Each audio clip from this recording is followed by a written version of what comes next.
The following podcast has been paid for by Perched on the Top Rope.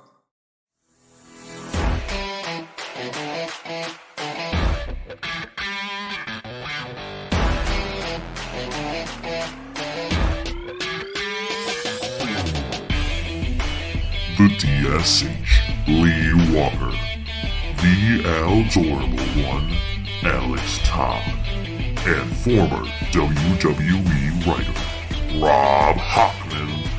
You're listening to Perched on the Top Rope.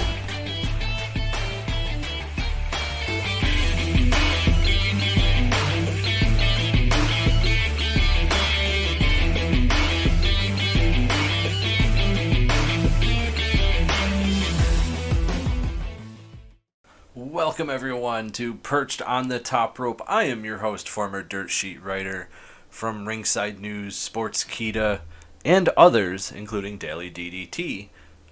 Ladies and gentlemen, this episode is the Shawn Michaels NXT Vengeance Day media call. Shawn Michaels comments on past allegations made by Brutus the Barber Beefcake, which you can read in his autobiography written by Kenny Casanova, as I will have Kenny Casanova on the show soon. He also addresses if he would like other companies to work with NXT, such as TNA. He does make comments on the Vince McMahon allegations and highlights policies to protect talent safety. He addresses William Regal. Again, dresses more on the Vince McMahon allegations, and there's so much more. Ladies and gentlemen, remember, spoiler-free is the way to be. Enjoy the NXT media call with HBK starting now. NXT Vengeance Day, which takes place this Sunday and streams live on Peacock. Joining us today is Senior Vice President of Talent Development Creative, Shawn Michaels. We'll begin with brief opening remarks from Shawn, and then we'll open up the call to questions. Shawn? Hello. Just want to, obviously, as always, thank you guys for joining us here. I was looking forward to Vengeance Day, the Sunday, February 4th, at the F&M Bank Arena in Clarksville, Tennessee. The final PLE of NXT and the WWE of, right? No, this is before, before Mania. Yeah. So, anyway, just obviously, as always, just want to thank you guys for helping us out with these. We've got what we think is a spectacular card. We've got the finals of the Dusty Rhodes Tag Team Classic in Braun Breaker and Baron Corbin going up against Trick Williams and Carmelo Hayes. That one, obviously, looking forward to seeing. The big 6-person tag team match with the D'Angelo family with Adriana Rizzo versus OTM and Jada Parker. We have got the North American champion, Oba Femi, who is a dude obviously taking NXT by storm, defending against former North American champion Dragon Lee. We've also got the women's NXT champion, Lyra Valkyria, against Roxanne Perez. And then, of course, the big one that everybody's looking forward to, the NXT title match with champion Ilya Dragunov, defending against the man who was working double time, Trick Williams. And everybody excited for Trick and everything that he's been doing here in NXT.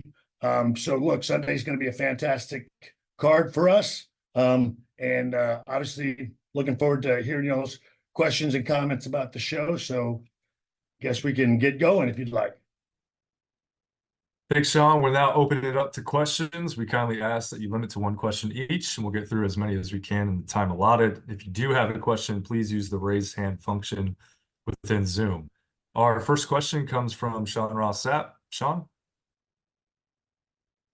Hey, Shawn, I know you're limited in some of the things you might be able to mention about the lawsuit and allegations, but in NXT, there's obviously some impressionable and possibly vulnerable talent that are there.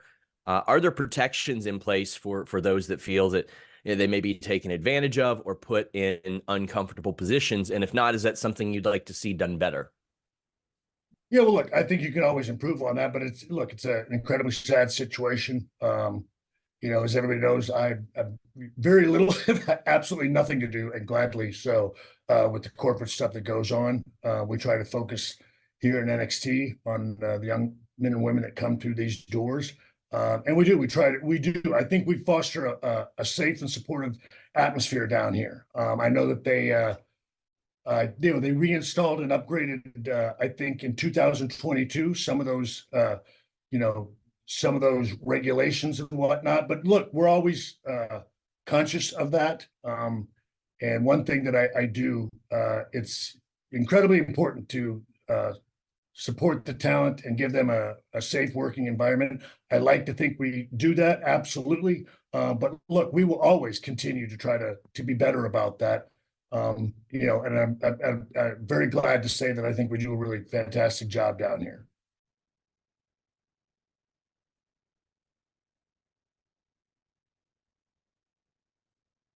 There's an uncomfortable lull in the situation. Is that everybody? Do we have another question, or is it? Thanks, Sean. Our next question comes from John Alba. John?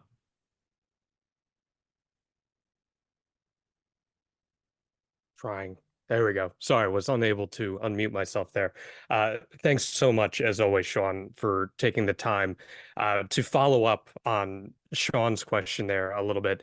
Have you had any conversations with any of the talent or employees of NXT regarding the situation with Vince and how you guys are going to go about combating that going forward as far as promoting a positive working environment, especially as it pertains to women?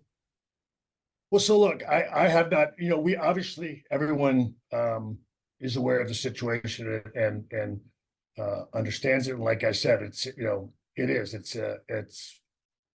incredibly sad situation. Look, I can sit here and go like, it sucks, but we have always, again, and I've mentioned it to you all in the past, that, we take that look, I take all of the youth that come through here incredibly serious, because this is, it's a tough line of work regardless of what's going on. Just leaving home and coming here and pursuing your dreams is a big thing that we take incredibly serious here. We understand young men and women that come through our doors, are impressionable. So we absolutely,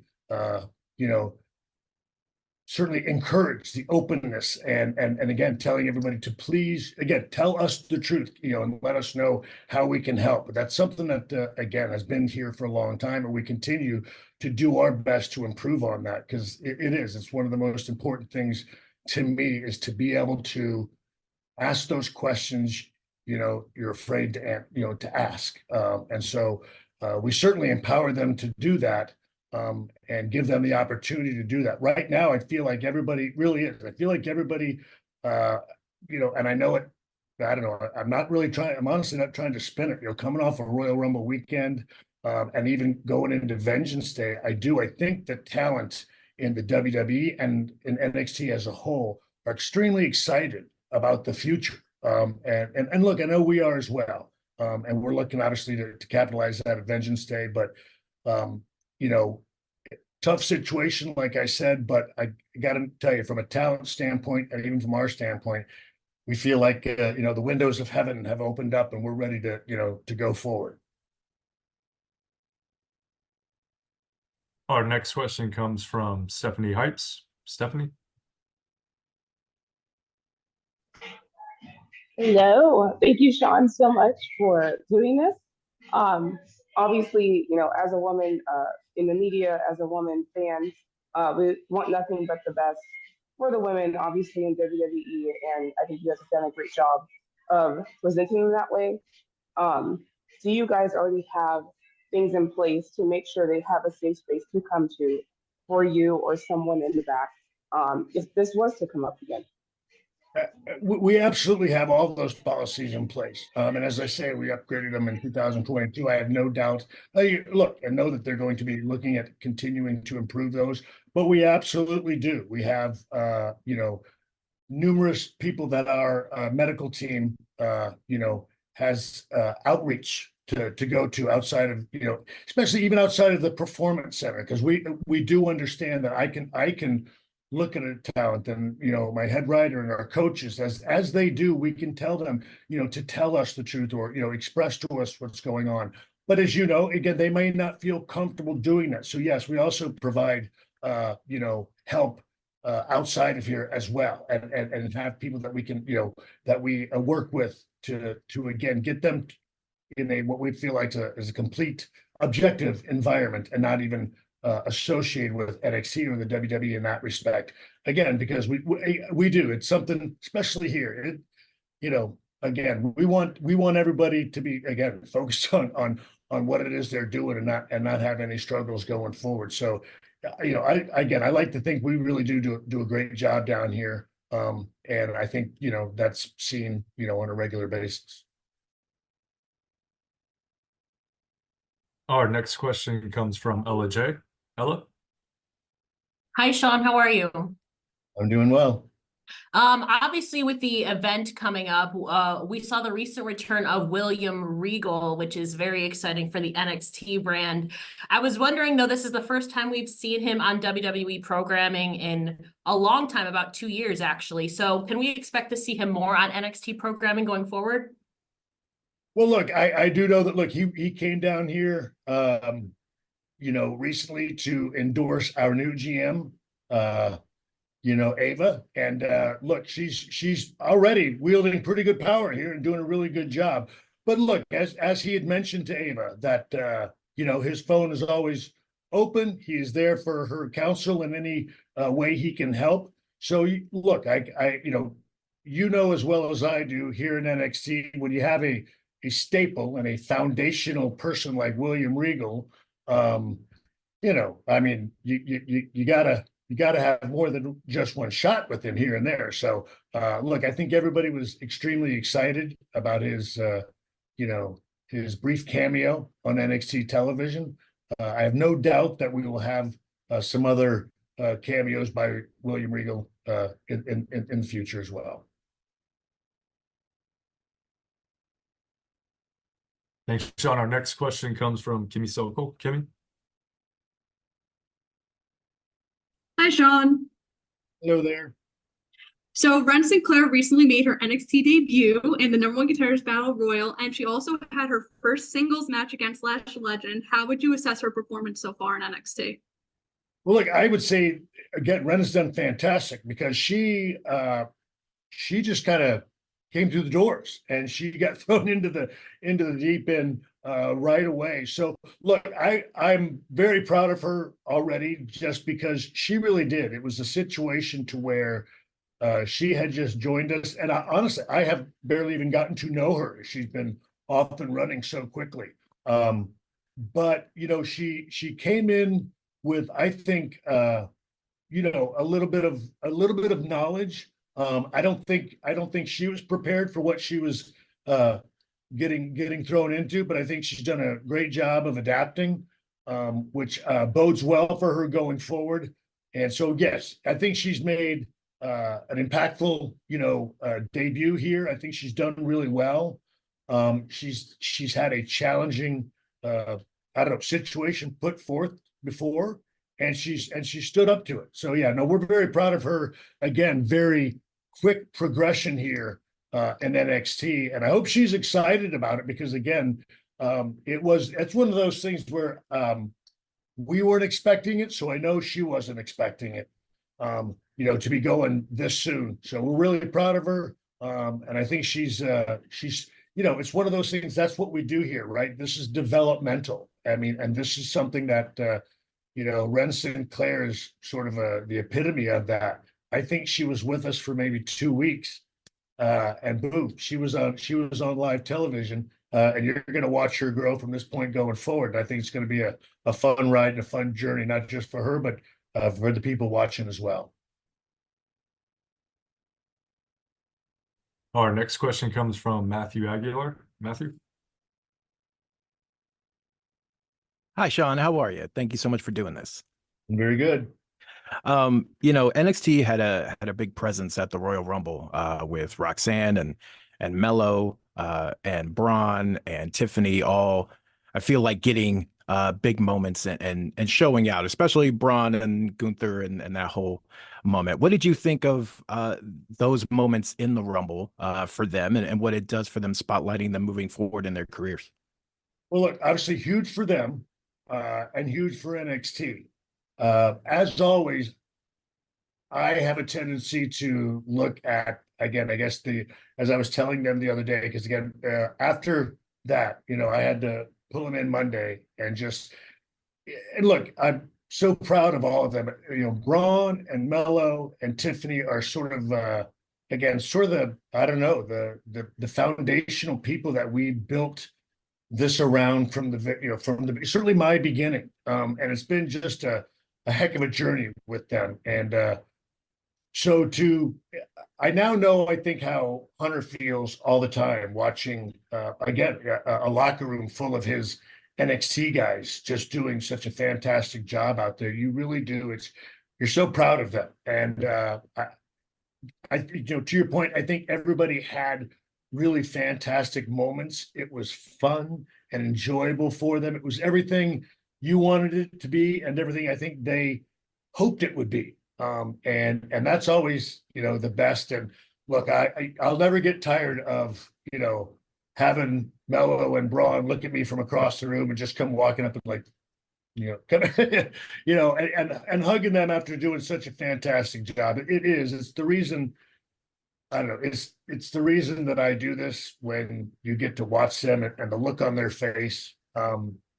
It really is incredibly rewarding. And I know it does. It's sentimental and wishy-washy and lovey-dovey and all of that, and not nearly as cool, I guess, as I guess it should be. But for those of us going through it with them, it really is fantastic. And again, they've earned it. They deserve it. Tiffany was out there again, looking like she belonged, just doing a spectacular job with, again, the big kahunas of the WWE women's division, and out there and hanging tough. So incredibly proud of everybody, and honestly, a really big day, and a big spotlight for NXT. Thank you so much. Thank you. It's an awesome background too, by the way. It's a great collection. It really is. That's fantastic. Our next question comes from Graham Ermina. Graham? Hey, Shawn, thanks for taking the time. Obviously, with the show coming up on Saturday, female representation on the card, we see female representation on the show every single week with the women's division. Can you just talk a little bit about the female representation behind the scenes as well as it pertains to like creative, the female coaches and stuff like that? I know Sarah Mato was there at one point, probably still is. Just talking about that and as it kind of pertains to the events from last week, how important that is and who those people might be.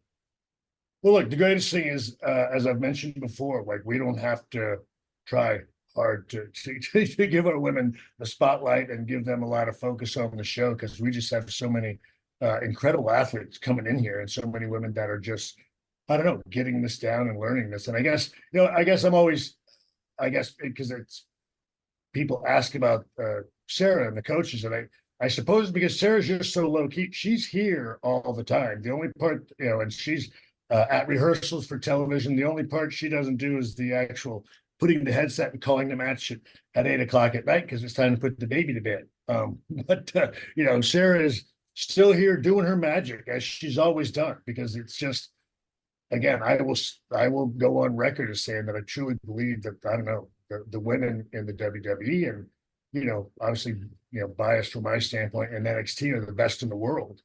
And so much of that is due to Sarah Amato and the work that she does with them. And so she's just somebody, again, that's why I would say she's the best kept secret, I think, in this business, because Sarah just quietly goes about her thing and asks for no glory and continues to pay it forward. So I'll always be incredibly proud of what she does here in NXT. And obviously, yeah, I'm proud of what we do weekly representing our women. But again, that's all due to them. They earn it. And they just continue to just be amazing and get such a hold of this stuff, and also get a hold of their characters. I think all these young ladies are having a great time, which I think speaks to the environment here in NXT. And again, we're obviously looking forward to continuing to highlight our ladies as we go forward, because again, until, look, as I always say, like the dudes better look out, because, our ladies just keep, bringing it week after week. So, and we enjoy giving them that opportunity each and every week as we do.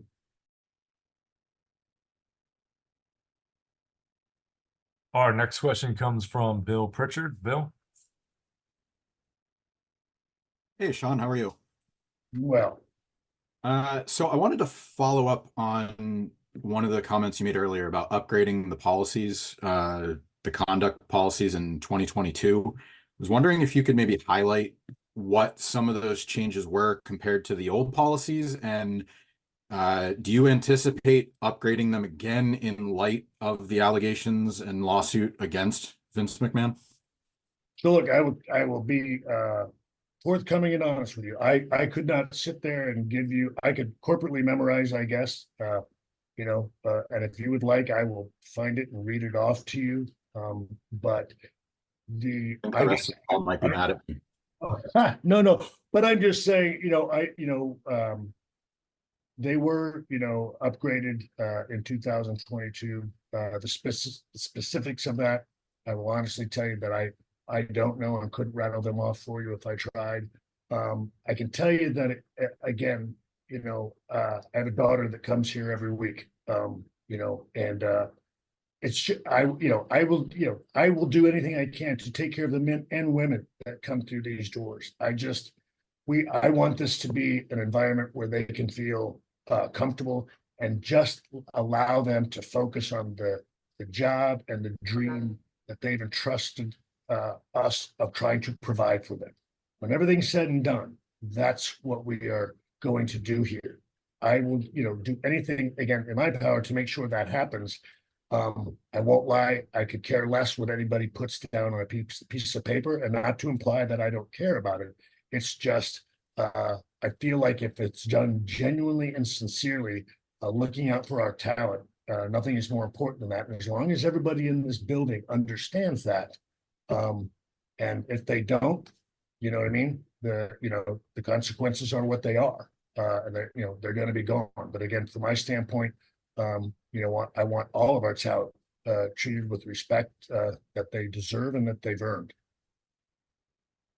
Thanks for your time. Yeah. Our next question comes from Adam Silverstein. Adam?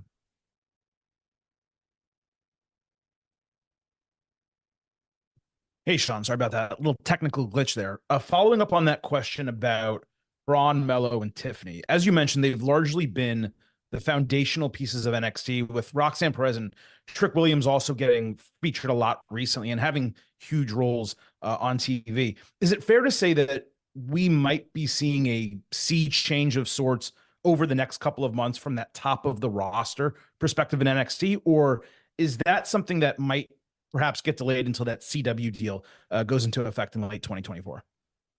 Well, look, I think as you guys know, it's sort of always, a circulatory type of aspect here.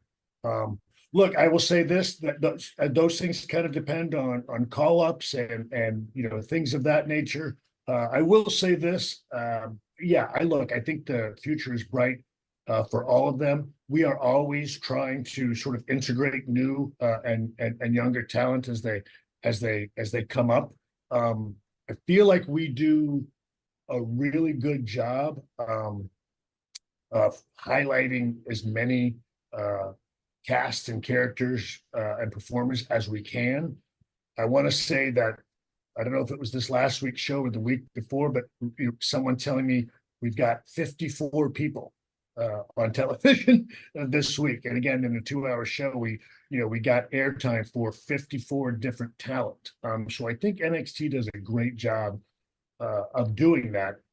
But yes, as you say, we're always going to have to be cognizant of these talent that it sort of reach the top here, and then the main roster begins showing interest and things of that nature.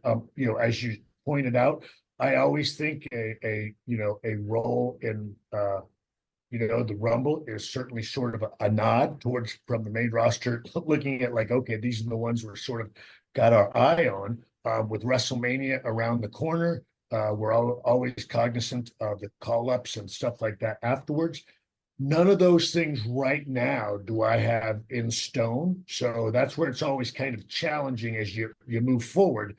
doing your best to kind of balance that from a television standpoint. But yeah, just I think to answer your question in a nutshell, that's again kind of the joy and the challenge here in NXT is doing your best to try to funnel these all of these different talent as best you can. Always understanding that our job here is to lose talent. And again, that's a dynamic here that makes NXT probably different than any other brand out there. Is as you come to the top of NXT, you are expected to move on. So cognizant of that, it's that time frame where we're looking at that. So yes, as you see new talent come in, that is certainly the mindset behind that. Thanks, Shawn. Yes, sir.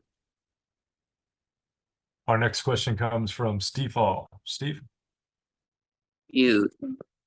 Hey, Shawn. Thanks for taking time. I'm pumped for this weekend. I got my son here. All right, I got one of my kids. Does that satisfy you? It's always okay with me. I'm in my living room. Not a good background. But though this past weekend at Royal Rumble, Jordan Grace from TNA made an impact, pun intended, on the match. Do you think that more TNA talent could come into NXT and have possibly a Worlds Collide event? Well, look, I will say this, and it's one of those things where the friendship with Hunter and I sort of gets, gets tough to balance because I've always sort of seen her from afar, and I've always wondered, I don't know, but what if, she'd be interested, coming to NXT or coming to the WWE, but never, my fault for never reaching out because I assume if you're with another company, that's not allowed, right? So, but it was great to see that door possibly opened and be able to, think about. So yeah, to answer your question, I think some things that probably we were never even allowed to consider or look at in the past is at least something that we can begin to look at and think about in the future. I for one, am very excited about that. Again, but those are things, on a corporate level that I don't, get to say so in, but very excited about that possibility. To your point, just again, to be able to look, there's a number of different talent out there in different places at TNA, in Japan and AAA, things of that nature to where, gosh, it'd be great to get some of those really experienced people to come in here and swing by NXT for a little bit. But again, above my pay grade to answer, but I'll tell you this much, really interested in the possibilities. And it certainly looks like, again, every time I get mad at Hunter, I go like, oh, it's okay for you, but it's not okay for us. So hopefully that's not a real corporate angle, but I try to use that as often as I can to see if I can get my way down here. But so it's certainly something I'm going to ask about in the not too distant future. You bet. Our next question comes from Alistair McGeorge. Alistair? Hi, Shawn. How's it going? Doing well. Good. I wanted to mention CM Punk. I know you've had him down there sort of very recently, and I was just wondering, once the dust has kind of settled with the injury he's now going through, during his recovery, would you be interested in having him down there in a slightly more prominent role, whether it's learning the ropes at the PC, helping coach there, or even helping with the creative side in NXT? Well, look, he's been down here quite a bit. He's talked about, again, during his PT, doing it down here and coming by. As he and I have, we've now had the opportunity to speak quite a bit lately, which has been fantastic. He knows these doors are always open to him. I understand, again, he's still got a career, again, that he wants to pursue. And sort of, I would imagine, like all of us, we sort of get into that time when we feel like, well, we'd love to end it on our terms. And he's the one that is going to determine that.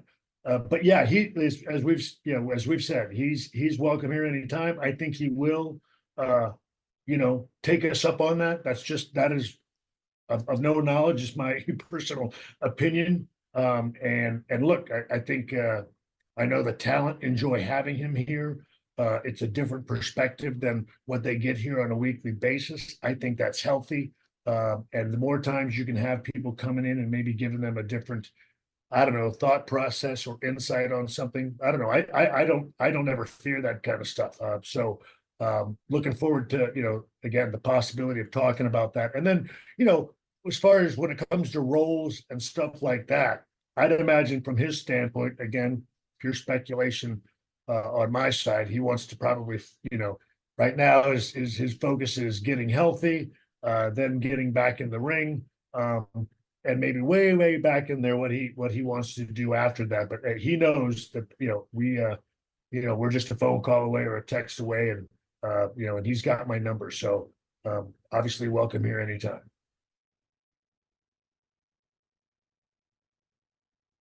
Our next question comes from Phil Strum. Phil? Thanks for doing this, Shawn. I really enjoyed NXT over the last little bit. A very impressive group, both the talent and the staff. I'm wondering, you've been in WWE for probably roughly 30 years on and off now. Just if you could speak a little bit to the ways that the culture has changed over that period of time, both in WWE and also within wrestling training too, because you trained in a certain way and then you also had a school, and now you're also an executive with NXT and the Performance Center now too. So just kind of want to know any measurable changes that you see both in the culture and then also in training. Thank you. Thank you. Look, in a nutshell, considerable change, which is good, as it should have been, and as it should be. I don't know, again, to go back, as I always tell people, it was the old school, you don't talk, you don't show weakness, you don't, I don't know, you don't talk about struggle. I know, and I think it was not beneficial to the growth of young men and women that come through it. And that's completely opposite now. Transparency and openness. And again, as I've said it here before, I don't care if it makes you think they're softer. I don't know. I don't care. I want them to enjoy their experience with us. Bottom line. I cannot control the world. The world is a rough place, but here in our world, I want you to be comfortable. I want you to feel safe. I want you to feel secure. I want to do my best, and all of us in here in NXT want to do our best to help foster that environment and help you achieve your goals. Look, do everything we can to prepare you for, I guess, the world, but again, from NXT and also from a WWE standpoint as a whole.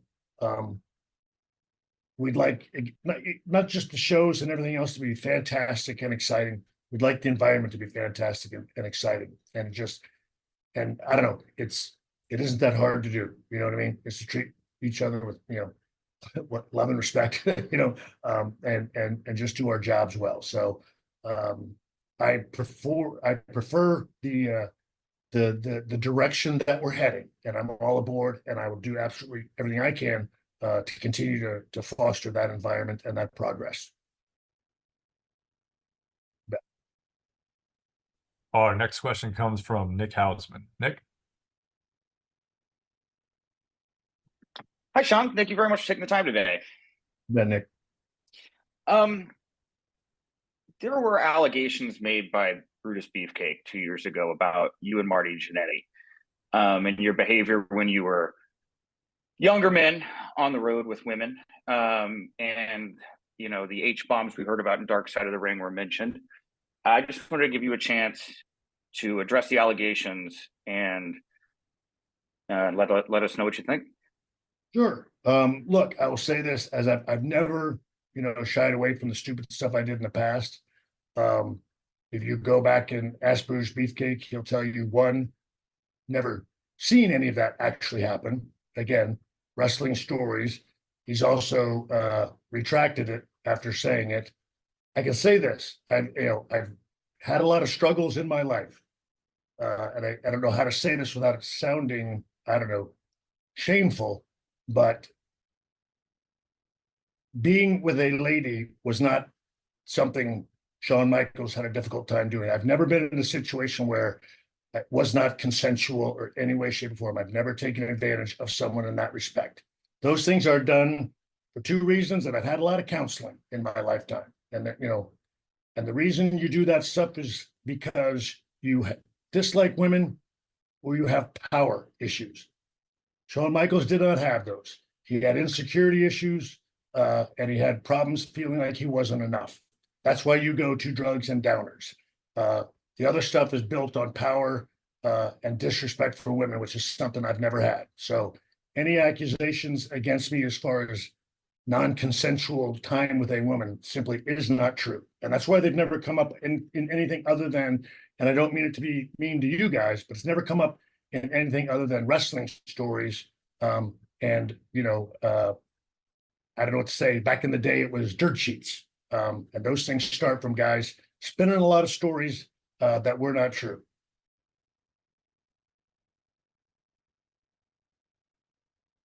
I hear you saying thank you, but it wasn't on. So my pleasure, Nick.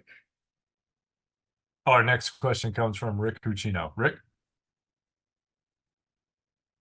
Yeah, hey Shawn, appreciate you taking the time here today. I wanted to go back to what you said about, Carmelo and Braun and Tiffany kind of being these staples of your time there. We've all seen recent reporting. We've seen what's been playing out on TV. Braun Breaker's already said, "Hey, look, my home now is the main roster." And the more and more that these people get time on the main roster, it seems like their graduation day is inevitable at this point and maybe coming sooner rather than later. Trying to replace all three of those key staple figures at the same time has to create some unique challenges from people graduating before. What's the dialogue like between yourself and Triple H, giving you enough heads up to make sure you can do the best moves creatively, both in the short term and the long term? Yeah, well, look, as you've seen, that is, I will say again, it's that one of the more challenging things about this job is dealing that. But again, with the mindset of our job is to lose talent. What makes it a lot easier now, again, and that's the thing, many things different than the past, is that there's synergy between us. Again, it's not a we snatch them and they're gone forever. We're able to go back and forth. It's also, it can be, doesn't have to be an abrupt call up and a graduation day and you never come back and go to high school. You know what I mean? This is something where we can still go back and forth and make it a little bit more of a fluid call up situation. So look, I think that's one of the biggest ways that it makes it a little easier for us. But look, it's still the challenge. And I'll say, look, still one of the, again, the challenging parts of this job, as you say, is just taking people that were so, like you said, we've built it, around them and just slowly transitioning that, to other people. That's what we're in the process of doing. But the easiest thing, again, is the dialogue that we do have. Again, simply putting it that way, dialogue, which, hasn't always been there in the past, and now it is. So again, tons easier than before. Thank you. Thanks, Shawn. Our next question comes from Najir Chambers. Hello, Najir Chambers from Big O Belt Media. I'm piggybacking right off of that question. As you talk about the dialogue, what were some of the issues that you and Triple H have identified in terms of that transition? Yes, we've seen the recent success of folks like Dragon Lee and the Creed brothers and Carmelo, but in the past, this has sort of been disastrous and almost completely detrimental to folks' careers because the main roster crowd and audience didn't take the same light to them that the NXT crowd did. So what were some of those little pointers and things that you all identified to kind of iron out that transition? Well, I think one, you'll see that a lot of people sort of, I guess I'll say, stay who they are from NXT to, going to the main roster. They don't go through this abrupt sort of character change. So there's continuity there that wasn't there. There's an acknowledgement, just that in and of itself. There's an acknowledgement of NXT, which at one time was not there in the past. Again, even an acknowledgement of stories. So those are different aspects, that also, and look, every now and then we get to sort of continue or drop a couple, hints of stories that are still going on. You might see just another NXT person come up to Raw with that NXT person sort of finish their story there and then come back to us and that main roster person stays. So look, those are things. I'll say this. We now just sort of use common sense. We don't want to insult you, the wrestling fans, and the WWE universe, as we say, to where they all of a sudden just get called up and there's no acknowledgement. There's a character change. We act like it never happened. Those are just things we don't do now. And it's, it's staggering sometimes, that it's, it isn't brain surgery. We can do that and not have any problem with. So it really is. And it's also, I'll say this, it isn't a, again, sorry, deal with it. I mean, that's just, those are just things that, we don't have now. Again, unless a dire, I don't know, an emergency situation were to happen or something like that. But, for the most part, like I said, we try to make it a smooth transition. We try to make it make sense. And again, it's proven to me and to both of us, I think, and to you guys as well, that it's working far more fluidly than it was. And our final question comes from James Varsalone. James.